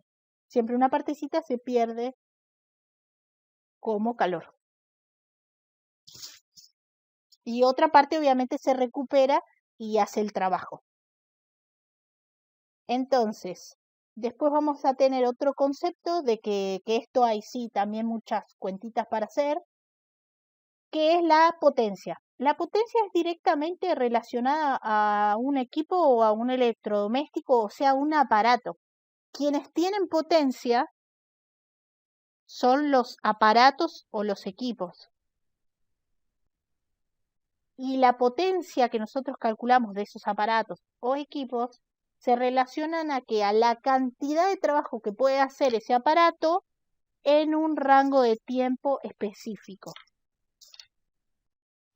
Entonces, la primera forma de calcular la potencia es diciendo que es igual al trabajo realizado sobre el delta de tiempo, o sea, el tiempo que le tomó hacer ese trabajo. La unidad para la potencia es el joule. Disculpen, es el watt o vatio. Si ustedes ponen vatio así con B corta, B corta ATIO, ¿no? Vatio, va a estar perfecto. Es lo mismo. Es como la versión latina para el watt. Entonces, el watt es joule. Joule, ¿por qué? Porque joule de trabajo. El trabajo es joule. Y delta del tiempo, el tiempo siempre es en segundo. Joule sobre segundo es vatio o watt. Esta sería como la forma más simple si a mí me dicen que un equipo realizó una X cantidad de trabajo en, por ejemplo, 2 horas. Obviamente que le van a decir 2 horas, ¿no? ¿Para qué? Para que pisen el palito y vayan y pongan ahí en delta tiempo 2 horas y esté mal. Si ponen 2 horas va a estar mal. Tienen que pasar las 2 horas a su equivalente en segundos. Primero dicen, bueno, cuántos segundos son esas 2 horas, y cuando tienen esos segundos van y aplican la fórmula. Dicen, bueno, potencia es igual a esa cantidad de trabajo que me dijeron que hacía esa máquina o ese aparato, dividido esa cantidad de tiempo mientras estuvo funcionando, ¿no? O sea que el ejercicio más simple para potencia es ese: relacionar el trabajo que hizo el aparato en función de un tiempo determinado. Ahora, después va a haber otra forma de calcularlo. ¿Qué les puede pasar también? Que les den un ejercicio donde en realidad se involucre, que digan, ¿cómo hago para calcular la potencia si me dieron velocidad y me dieron cosas raras? Bueno, porque si uno conoce la velocidad en la que se mueve un cuerpo y la fuerza que es responsable de ese movimiento, puede calcular la potencia. Acá les puse el resumen como para que vean de dónde sale esa fórmula, ¿no? Sé que está en la guía, pero apenas la mencionan así. Bueno, la velocidad siempre es delta X, que es la distancia, el desplazamiento recorrido, sobre el delta del tiempo, que es el tiempo que tardó en moverse esa cantidad de tiempo. Pero bueno, siempre se resume así, como delta X sobre delta E. El trabajo, la versión que vemos nosotros ya resumida, que hace todas esas contemplaciones del coseno y todo ese cuento, es que el trabajo es igual a la fuerza por el delta X, o la D de desplazamiento, es lo mismo. Acá por eso les puse la versión. Ustedes pueden decir la velocidad es distancia sobre tiempo, sí, o delta X sobre delta T, es lo mismo. Y el trabajo es F por D, o F por delta X. Como lo escriban va a estar bien. La potencia entonces va a ser el trabajo, o sea, F por delta X o F por D sobre delta T o T. Se agrupan, acá ya pueden ver que se agrupan el delta X con el delta T o el D sobre T, tienen velocidad. Entonces la potencia va a ser igual a la fuerza aplicada por la velocidad que tiene el cuerpo. O sea, la potencia que se está haciendo sobre ese cuerpo. Así que esas serían las dos formas que van a usar para calcular potencia. Bueno, y acá está la máquina térmica. Bueno, nada. Después lo que queda en realidad es esperen que quería cerrar. Lo que queda es por ahí repasar un poquito esto, que es como mucho al principio, ¿no? Y ver algún ejercicio donde apliquemos esto. Y también, si quieren, pero eso no se los agregué porque por ahí es muy teórico. Pero la cosa es así. Tratándose del cuerpo humano, vamos a encontrar muchas veces una palabra que se llama homeostasis. Esa palabra es muy importante porque la homeostasis habla de equilibrio. Hay homeostasis de lo que sea, ¿no? Hay homeostasis de temperatura, por ejemplo, ahora. Habíamos dicho que el cuerpo humano es un sistema abierto. ¿Qué quiere decir? Intercambia materia y energía con su entorno, con su universo, con su medio ambiente, como le quieran llamar. Materia, ¿por qué intercambia? Y sí, porque uno está comiéndose esto, comiéndose lo otro, ¿no? Todo el tiempo, entonces ahí está incorporando materia que no le corresponde y que es del medio ambiente y bueno, intercambia. Y energía, ¿por qué? Porque libera calor, libera energía como calor y lo libera al medio ambiente, al universo. ¿Y eso qué hace ese calor que nosotros liberamos? Aumenta la entropía del universo. Entonces, si nosotros no tenemos, y también a la inversa, nos agarramos toda la energía que anda por ahí también. Hoy que les decía, el sol nos irradia, nos ponemos a tomar sol y nos tira energía. Y nosotros agarramos esa energía y de otra forma de energía también. Todas las que anden dando vueltas las agarramos, ¿no? Entonces, ¿qué pasaría si el cuerpo humano no tuviera un sistema que regulara y que mantuviera en equilibrio, o sea, en un valor fijo y constante a la energía, el calor sobre todo, ¿no? A la temperatura, en realidad, para ser exacto es a la temperatura. ¿Qué pasaría si vos no tenés un sistema que mantenga la temperatura constante? Variaría todo el tiempo. Se iría a valores enormes o a valores bajitos y eso no garantiza la vida porque, como vamos a ver en la última unidad, estas condiciones de vida que tenemos nosotros son muy puntuales y no podrían darse bajo otros valores. Hoy les decía, hay homeostasis de lo que sea. La más importante es la de temperatura, luego está la que vamos a ver más adelante que es de pH, homeostasis de pH vamos a ver en la unidad de química. ¿Eso qué quiere decir? Es regulación del pH, que el pH se mantenga en un valor constante y fijo y que no cambie pese a que en el entorno o en los alrededores esté cambiando. Pero sin embargo, tener un sistema propio del cuerpo humano que haga que eso se mantenga constante y le garantice la supervivencia y la vida. Entonces, con la temperatura pasa algo singular, que es que se tiene que mantener sí o sí en un rango determinado. Ese rango es de, por ejemplo, de 35,5 a 37,5, supónganse, ¿no? Entonces, la temperatura para que sea normal tiene que mantenerse ahí. Y no se puede pasar, no se puede ir para abajo. O sea, no puedes tener 32, 33, 34 y no puedes tener 38, 39, 40, 41 y así. No podés. Porque ya en esas condiciones por fuera de ese rango no se garantiza la vida. Y eso se relaciona con los procesos que tenemos adentro del cuerpo, que necesitan esa temperatura, pero sobre todo por las proteínas. Las proteínas que tenemos nosotros no toleran una temperatura más alta de 40 grados, por ejemplo, porque les ocurre algo que lo vamos a ver en la última unidad, muy por encima, pero esto es como lo poco que vamos a ver, sobre que las proteínas y que nosotros somos todo proteína. Los humanos, bueno, en realidad todo afuera también es todo proteína, pero las del humano son algunas en específico. Entonces, qué sé yo, la uña es proteína, el pelo, todo, los dientes, todo es proteína.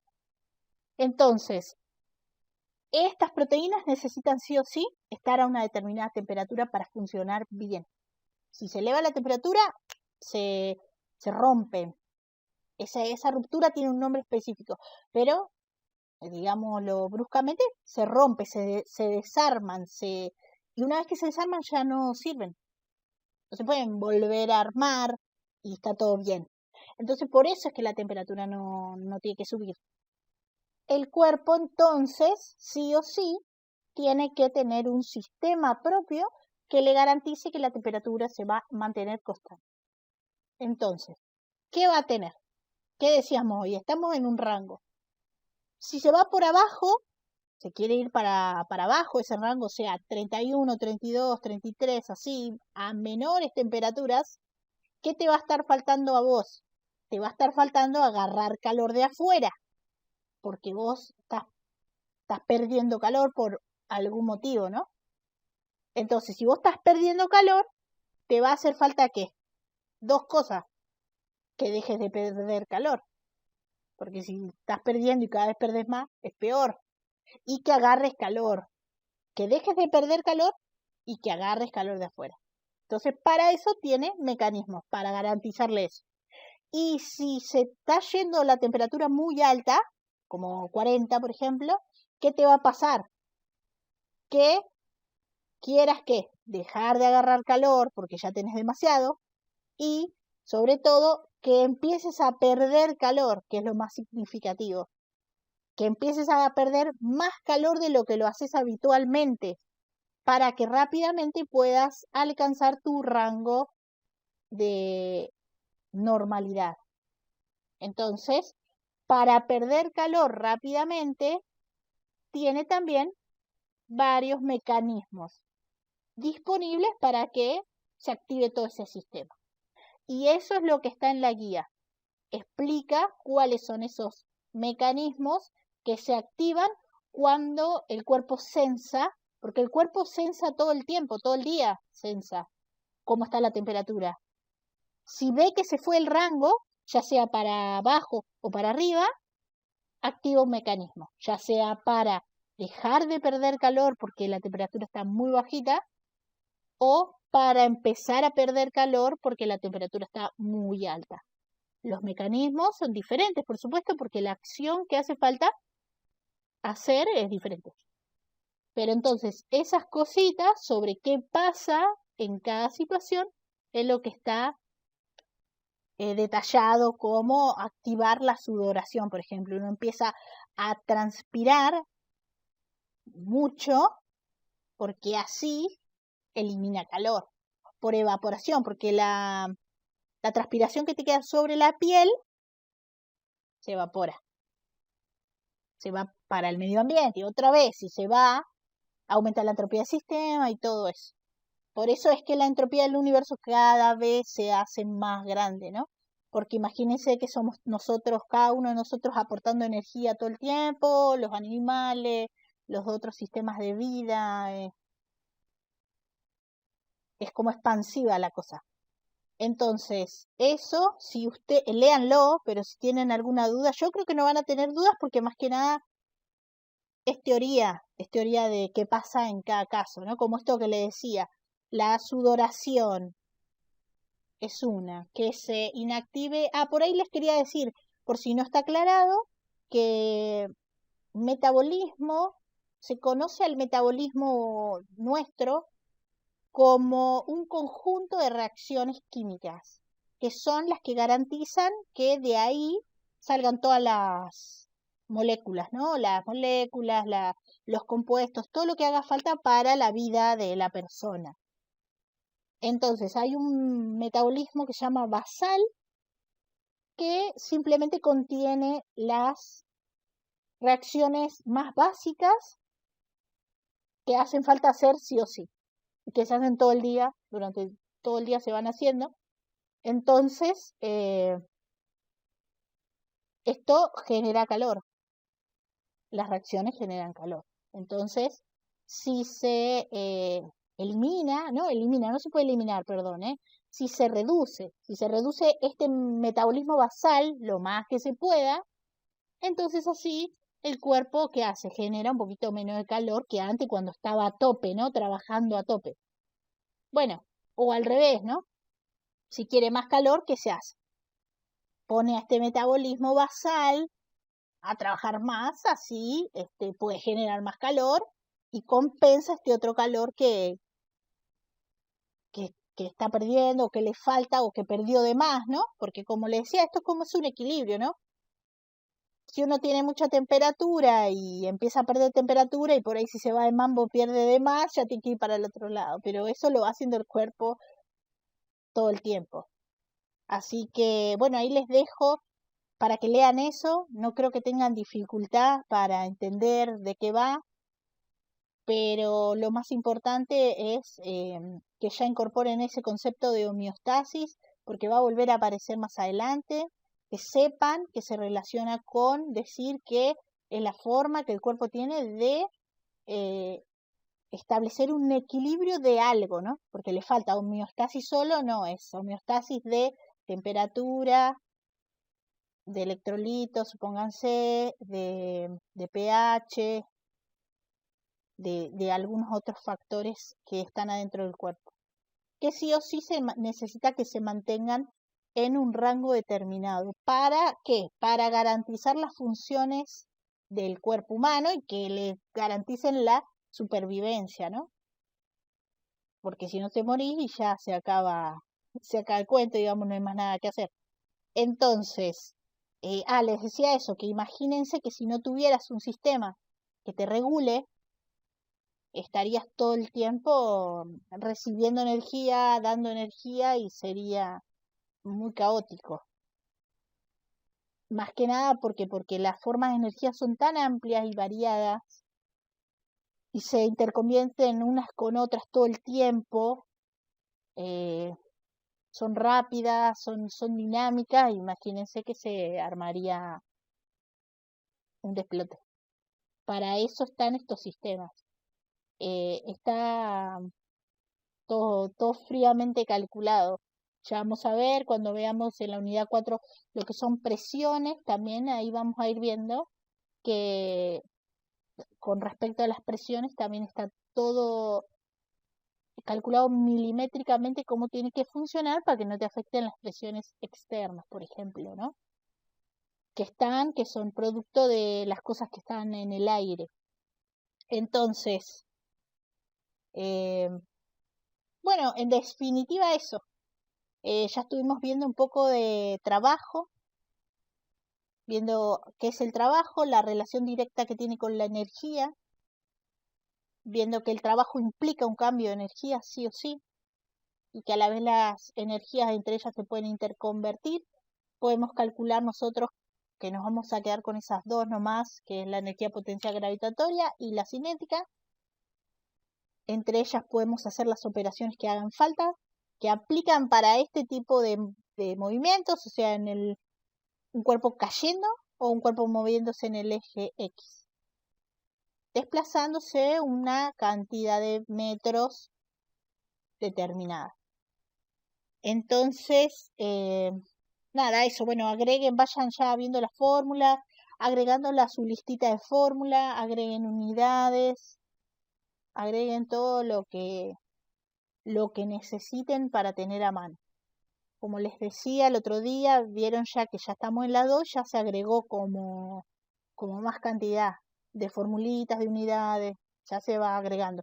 Ahora en la 3 se agregan más unidades, por ahí más formulitas, y en la 4 también, que hasta ahí llega el primer parcial, hasta la 4. Así que bueno, si no tienen nada para preguntar, yo los voy dejando y el jueves nos vemos. Y nos vemos y seguimos repasando un poco, terminando de ver todo esto. Y obviamente que si tienen preguntas de antes, son bienvenidas, porque todavía no, como les decía, hasta el 4, si no me equivoco, hasta el 4 de octubre tenemos tiempo para ver todo y para que quede todo cocinado la primera parte de la materia, de la asignatura. Me gusta decir la asignatura porque la materia es otra cosa, digamos, ¿no? Para nosotros la materia es que la usamos todo el día, ¿no? Es otra cosa, digamos. Pero bueno, la costumbre. Bueno, si no tienen nada que preguntar, los voy dejando. Igual saben que cualquier cosita me preguntan en cualquier momento y no hay drama. Voy a volver, cuando suba el video lo voy a ver porque se me cortaba mucho por que comenté de internet. Así que bueno, cualquier cosa le ¿Cierto? pregunto el jueves.